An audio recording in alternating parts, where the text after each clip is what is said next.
Got my new sweet refrigerator in, mini fridge, for my wine and beer and other beverages. This thing is solid. Everything is solid metal doors. Very, very well made construction. This side over here is for wine. It has wood shelves for your wine.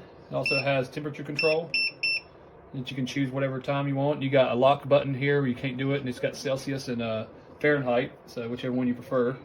It has lights you can turn on and off. I prefer the lights to be on. They're pretty awesome. Each shelf slides out for your wine of choice on this side. This side over here is for like regular canned drinks, beer. It's got metal shelves that slide in and out. It's also got the temperature control. It goes down to 36 for beer, lock button, Celsius, Fahrenheit, and you turn the light on and off. And it cools down pretty quick. As soon as you cut it on, it's about down to the temperature where it needs to be. Keeps the drinks perfectly chilled to the way you need it. It also has lock buttons, lock mechanisms down here. So if you have kids, they can't come in and get in your alcohol and crack one open. And yeah. Overall, it's a very superior made product. Highly recommend it here.